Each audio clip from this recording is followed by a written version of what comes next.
So the two angels get to Sodom and they're like, okay, cool, we're gonna go. And they see Lot.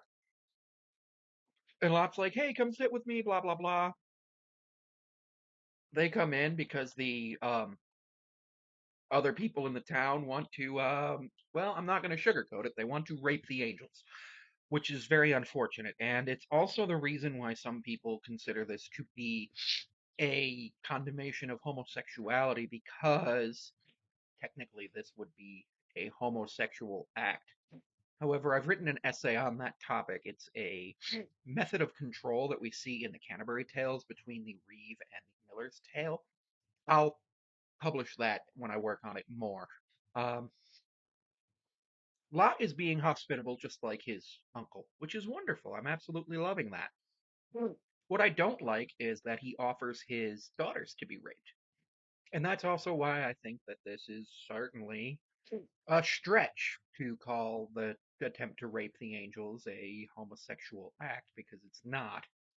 They are totally willing to do it to anybody. They just want to be inhospitable and commit sexual violence on those they perceive to be less, well, deserving of safety and than them, which is unfortunate, but that's just the way things were. So God and his angels decide to destroy Sodom and Gomorrah because of this sin, the sin of inhospitality, of being not hospitable.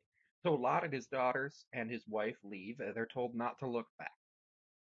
So Lot and his daughters don't look back, and Lot's wife does.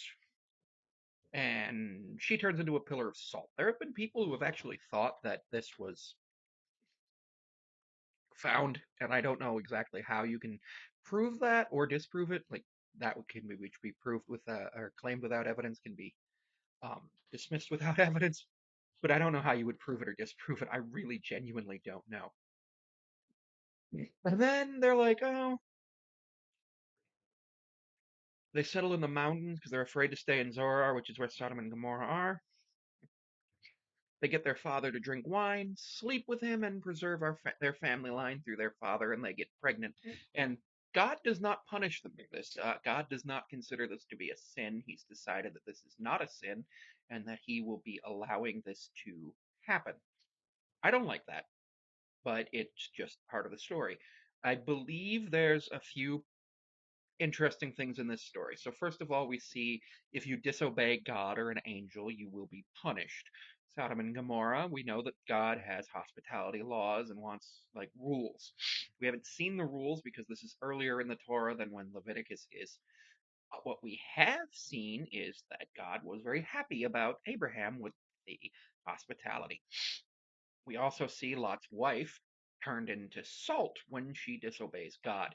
Now, I don't believe the ancient astronaut theory about this, where they said it was a nuclear bomb, because that doesn't make any sense. Um, and then we see that this part of the myth here, where the two daughters sleep with their father to become pregnant, to preserve the family line is showing the importance of preserving the family line overall. Later on in the Torah, we'll actually get a law that you're not supposed to sleep with family members. They actually wrote this down, and I feel like the reason they wrote it down was because of this story. So Lot's daughters became pregnant by the father. The older daughter had a son, and she named him Moab. He is the father of the Moabites. The younger daughter had a son, and she named him Ben Amini. He is the father of the Ammonites. So this also explains why people who are not Israelites were created. As we know, Abraham is the creator of the progenitor of the Israelites, but this shows how other societies are created, and it also shows that these societies were created through things that God did not approve of, but it shows that they needed that to exist. I don't love this chapter. I love the idea of the hospitality being the most important thing and the sin of not being hospitable getting you destroyed. Love destroying things. I don't love wiping out an entire city. And I really don't like the second part, but it as a mythology, it makes sense because it explains the origin of a species of a group of people, another group of people. It explains why those people are not like the people of God in this instance, and it shows how to avoid being like that. So this is actually a pretty good chapter for mythology. All right, everybody, don't forget to like, comment, subscribe, and you can follow me on Patreon for $1 a month. And Mariners recap videos will be published 12 to 14 hours before they'll be published on YouTube on there. You'll also have some access to things that I write, plus some blog posts. I might use it as a website, and you can book me on Cameo. You can follow me on Instagram, and well as Blue Sky at Sammy5436. Thank you for watching.